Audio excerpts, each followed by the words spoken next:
Hi, this is Heather, and this is the video showing how to create and deploy an exam on Blackboard, especially for the English 125 final exam. I'm going to show you how to do this using practice materials from the Spring 2010 exam. On November 28th, there will be the real stuff. So you'll do what I do here, but with that material and not this. So I'm on my Blackboard homepage right now. We'll be using two parts of your Blackboard site, the English 125 Final Exam Materials course and your English 125 course. So this is English 125.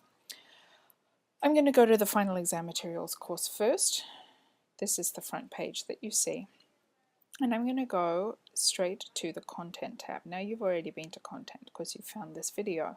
But what you see here is 4 items. Pretend there's 4. There's 3 right now because I haven't posted the video yet, obviously. The materials that you'll need for today for setting up your exam are the short reading for the final, for the real life final, available November 28th. And the instructions for the students, including the prompt, and it will have the date of fall 2012. So that's the file that you want to use. So you'll need to download all of these. I've made a folder to put them all in separately, so I'm not going to download them because I already have them on my computer. But you will need all of these 3. Now, you will also need to open this one, the instructions for students, because that's where the prompt is. So I'm going to go there. I've opened it before. It's just like a cooking show, something I prepared earlier. So here we have the file open, Spring 2010 English Department Final Examination, and you'll see we have the test directions up here and the SO question down here, and you're going to need to cut and paste both of these items separately into the test on Blackboard. So that's the only file we need open. We do need the short reading, but we don't need it open. So let's go back to Blackboard. And once you've downloaded these 2 items, the short reading for the practice exams and the instructions for the students, you're done with this site. Now, I want to reiterate, this is the long reading is what your students will get ahead of time. This is what they get only on the day of the exam, so don't distribute it to your students. Even though you have it, please don't give it to your students in advance. They should see it when they start to take the exam. All right, so let's go home. We're going now into the English 125 site. So what we have here, this is my front page with the announcements. And what I'm going to do first of all is create a content area in this menu. So you've got all these, I don't know what yours looks like, this is what I have in mine. I want to add the final exam site to this menu so it's easy for the students to find. So what I do is press on the little plus sign and then create content area. Then I'm going to just type in final exam, make it available to users so the students can actually see it on the menu. We can set it up so that they can't see the actual exam materials in the test itself. So we'll do that in a minute, and then click on submit, and then it appears there. This little thingy here means that there's no content in that site yet. Some of you may have a front page that looks like that. If it looks like that, you're like, oh, where's my menu? All you need to do is click on these little arrows. Okay. So let's go into the final exam site. And what we're going to do is create an assessment. So we go to create assessment on this top menu and we click on test. Then it opens it up like this, and we're going to create a new test, and we're going to call it, I'm going to call it English 125 Final Exam. I'd written that earlier because I've been practicing, but type it all in, and then you have the description and then instructions. Neither of these have to be filled in, but what I'm going to do is go back to my Word document and take the test directions, copy them, and put them in the instructions section. Okay, so now I'm going to press submit. So what you see now is the front page of the exam, and I can add in the description later, but we see we've got English 125 Final Exam and we've got the instructions, so I think that's all the students need. These questions and points business, that will fill itself in later. Okay, so now we want to go to question settings, and this part's really important so that students can actually get the short reading. So we're going to click on this box here under number 2. We're going to add images, files, and external links to questions. That means that we can add the short reading as a Word document, and we don't have to cut and paste it or anything like that. We're also making the default point value 10. You can change that if you want. And that's all. So we're going to click on submit. It doesn't look any different, but that's changed the settings. So now what we want to do is go to create question, and we press on the arrows, we hover over that bar, and then we're going to create an essay. And that just means that students have space to type. The other, you'll see there's lots of different options for question types. We just want the students to have space to type. So now we've got this blank thing of create and edit the essay question. We're going to go back to the instructions document, and I'm going to copy all the essay question information and paste it into this box. And there we go. And I'm leaving it the formatting as is, because if you take out the lines, I've noticed that Blackboard squashes everything together, so it's just more hard to read. So I would leave it exactly as it shows up, even though it looks weird. Then we want to choose a file, and this is from my English 125 final exam folder, so I can show you. It's in my Dropbox file. I've called the folder English 125 final exam. We go in here, we open that. And then we choose the short reading, and it will have the date. It will have fall 2012 short reading. So that's what you want to choose. So we go open, and it doesn't open it, it leaves it here. And that's it. This is the space where the students will be writing. You can add a rubric. We don't have a rubric to add to this exam, so we can leave that. And you are done with that particular set of business. So we have now we have an essay question. It shows us here, and here's the prompt, and that's all.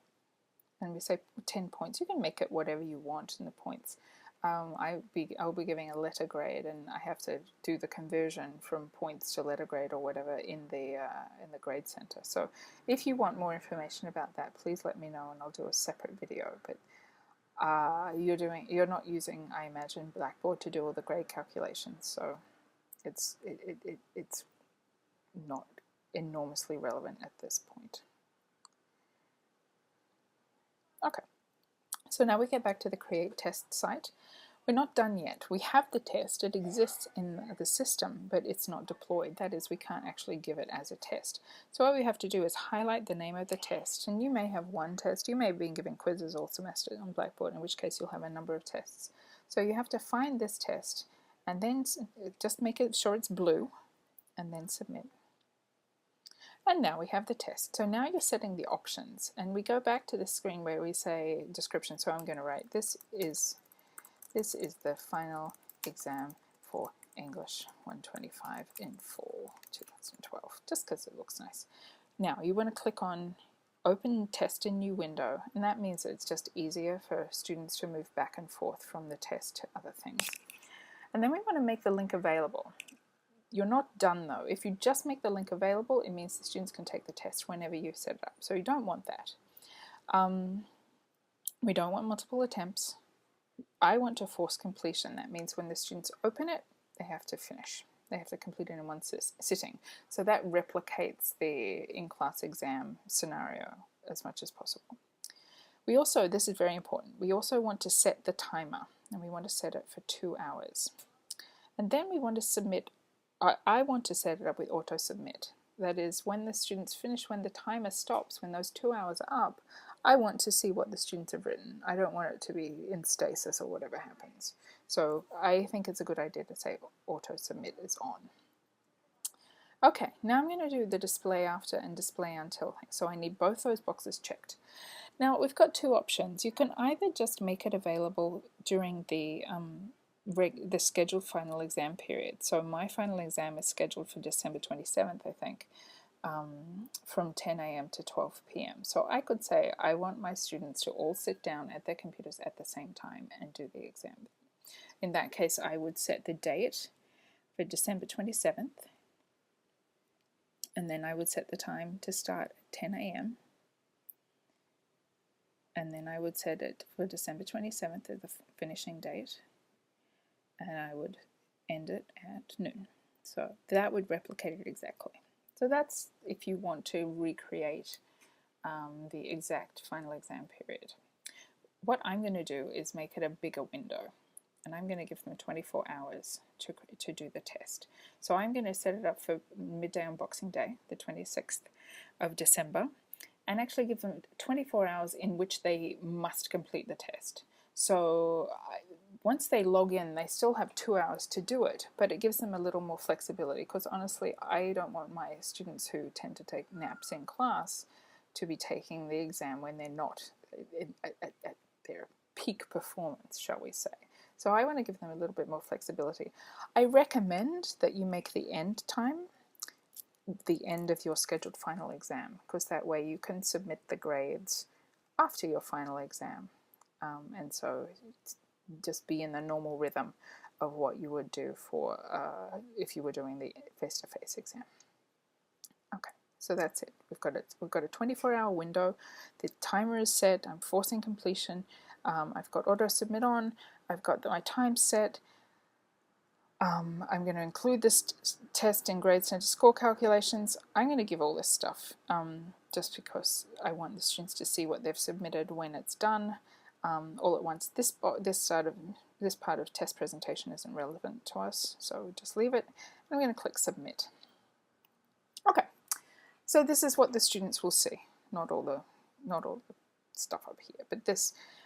They will not see when they open the exam up, or when the system makes the exam available, they won't see this line. But it is essential that for now you can see a line that talks about the availability of the exam. If it says nothing, it means the exam is available and you need to fix it to make sure it's not available. And the way to fix it is you go into here, into this menu, and then you go to edit the test options, and it takes you back to that screen we saw before. So there's the timer once again.